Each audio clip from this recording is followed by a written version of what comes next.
ఇరాన్లో ఎక్కడెక్కడైతే మహిళలు ఉన్నారో వాళ్ళైతే జిష్ను మనాస్తున్నారు. వాళ్ళైతే ఇలా సిగరెట్లు లైట్ చేసి మేము ఆఖరికి ఒక పటాకాలు కలవలేం కానీ ఓ సిగరెట్లు అయితే కాలుస్తున్నాం అని చెప్పి వాళ్ళు చెప్తున్నారు. కొంతమంది యువకులు అయితే Donald Trump we love you అని చెప్పి డొనాల్డ్ ట్రంప్ కి డైరెక్ట్ గా మెసేజ్ చేస్తున్నారు. లండన్ లో జరిగిన కథ. మన దేశంలో ఛాతీలు గుద్దుకుంటున్నారు రాయ. ఇప్పుడు చూడుర్రి, ఫైన్ ఒప్పుకుంటా, వాళ్ళకి ఏం బాధ వేసిందో, షియా యూనిటీ అయింది ఎక్సెట్రా ఎక్సెట్రా, వాళ్ళకి బాధ వేసింది, వాళ్ళు చేసుకుంటున్నారు. కానీ నేనేం అడుగుతున్నాడు, వాళ్ళ దేశ ప్రజలకే కిరికిరి లేదు.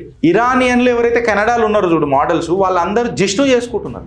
మిగతా మొత్తం దేశంలో మొత్తం సంబరాలు జరుపుకుంటున్నారు. ఇరాన్లో ఈ ఫండమెంటల్ ప్రభుత్వానికి ఆఖరికి గడ్డపార పడ్డదిరా అని చెప్పి వాళ్ళు సంబరాలు జరుపుకుంటున్నారు. మన దగ్గరనేమో ప్రొటెస్ట్ లేడీడ్ అయినాయి అంటే శ్రీనగర్ దగ్గర అయినాయి, కార్గిల్ దగ్గర అయినాయి, లక్నోలో జరిగింది పీస్ఫుల్ ప్రొటెస్ట్. ఏడ కూడా పంచాయతీలు ఏం జరగలేదు, ఎక్కడ కూడా ఏం జరగలేదు, పీస్ఫుల్గా జరిగినాయి. హైదరాబాద్లో నాకు తెలిసి షియా పాపులేషన్ హైదరాబాద్లో కూడా గట్టిగానే ఉన్నది, కాశ్మీర్లో కూడా గట్టిగానే ఉన్నది, లక్నోలో కూడా గట్టిగానే ఉన్నది. మళ్ళీ హైదరాబాద్లో అయితే నేను ఏం చూడలే, ఇన్లే కూడా.